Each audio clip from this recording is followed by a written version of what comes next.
Live from Fargo and serving you on TV, online, and on the go. This is Valley News Live at 10.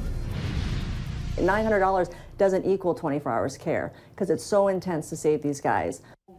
You can't see it, but Parvo can make your dog dangerously sick. Parvo is a highly contagious virus spread through contact with pet feces and can be deadly to pets. Treatment isn't simple, and like the case of a locally rescued dog, it isn't cheap either. Begging the question, how much are you willing to spend on your furry friends? Valley News Team's Molly Casey has our story. It's not normal for us on a weekend to spend $3,000 on a dog. Enclosed in his own isolation room, Hobie the dog is battling against an invisible enemy, Parvo. The highly contagious virus left his previous owner unable to care for him, so Hobie was surrendered to a shelter. They often call for Love of Dog Rescue when they have incredibly sick dogs that no one can continue to care for financially, so the option is euthanasia. For Love of Dogs took Hobie in for emergency treatment, but that treatment costs more than some are able or willing to pay. He was surrendered Saturday night, just that weekend, $2,000. Last night, $900. And that's just the start. A lot of the Parvo patients that we treat, 3-4 days are enough, and they're starting to come around. He's already at day 3, and he is still struggling quite a bit. Dr. Amy Anderson said because Parvo is a virus, it can't be treated with antibiotics. It has to run its course, and that means supportive care like IV fluids and nutrients, all while keeping the infected animal separate from all other animals. Sometimes we will end up with outbreaks in the environment because the virus stays around for a very, very long time. The virus is completely preventable if a pet is properly vaccinated, a simple step to keep dogs and owners from paying the cost of Parvo. From West Fargo, Molly Casey, Valley News Live. To learn more about Parvo and what to look for to keep your pets safe, click on valleynewslive.com. You'll also find a link to donate to Hobie's Care Fund through For Love of Dogs.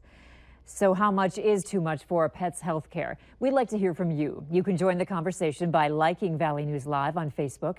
You can follow the latest news, weather, and breaking news updates anytime on your feed. Just search Valley News Live, like our page, and you'll stay informed throughout the entire day.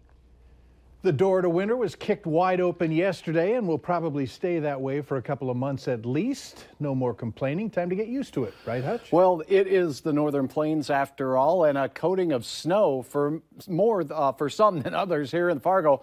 Between 1 and 2 inches reported, while we saw nearly a foot in Roseau County.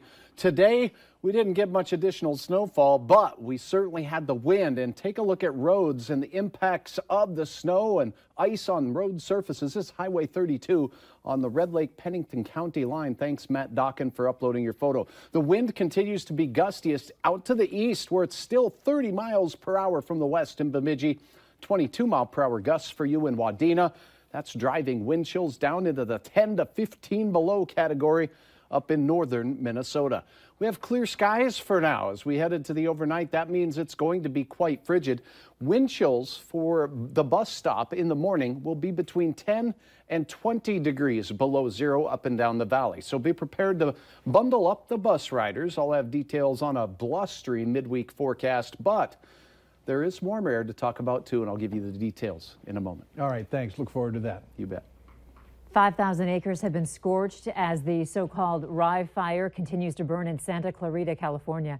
Officials say strong wind gusts of up to 60 miles per hour have fanned the fire. The blaze grew from 50 to 1,000 acres by early afternoon today. Evacuations were ordered for 1,300 homes, and several schools in the area were evacuated with classes canceled for the day. Firefighters say the fire is 5% contained as of tonight, but will continue to burn overnight into tomorrow. This is one of 3 wildfires that crews are dealing with in California, leading to more than 27,000 people evacuated from their homes. The search continues for a Newtown, North Dakota woman missing since the end of October. Earlier reports say the police suspect no foul play in Olivia Lone Bear's disappearance. A $10,000 reward is being offered for information leading to her discovery. As the weather worsens, Lone Bear's family needs help. Some members of her tribe who are living in Fargo are collecting supplies for the search. The supply drive is at the Red Raven in Fargo and runs through this Friday. Anyone with information on the whereabouts of Olivia Lone Bear can call the Tribal Police tip line 701-624-6141. President Donald Trump is celebrating the progress of the Republican tax plan, which is working its way to his desk. He's bringing people who could benefit from reform to the White House, one of them from our area, in fact. Valley News Team's Kelly Meyer has the story for us tonight from the White House. Jessica Unruh is bringing her thoughts on tax reform to the White House. It's an opportunity that not very many people get. The North Dakota state senator had the chance to thank President Trump personally during a meeting with other families from across the country who say they'll benefit from the GOP tax plan. Just simply the reduction of 35 to 20 for the corporate tax rate will have a far-reaching effect to all of our businesses. The Senate passed their tax bill in the early morning hours Saturday. Members of Republican leadership say the reform will jumpstart the country's economy. White House Legislative Director Mark Short, who supported the Senate bill, says it will be a significant impact on middle-class families, not only in North Dakota, but across the U.S. For a family earning roughly $70,000, will receive over $2,000 in tax relief. We think that middle-income families across this country will do very well under this plan. Short tells us here at the White House there's a priority to get tax reform done soon. He still projects the Christmas deadline as President Trump continues to promise.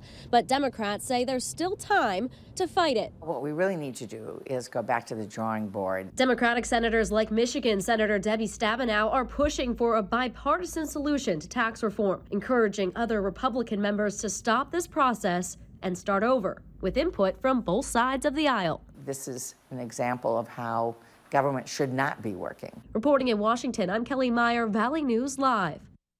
For now, the U.S. Senate is on a path to conference both versions of the bill. Senate Majority Leader Mitch McConnell says the Senate should vote to join the conference later this week. Later on Valley News Live at 10, an emotional debate hits the nation's capital. The United States Supreme Court hears a case born in Colorado. I'm Peter Zampa in Washington. What both sides had to say in oral arguments in Masterpiece Cake Shop versus Colorado Civil Rights Commission. Up next, which company is recalling baby water because of mold?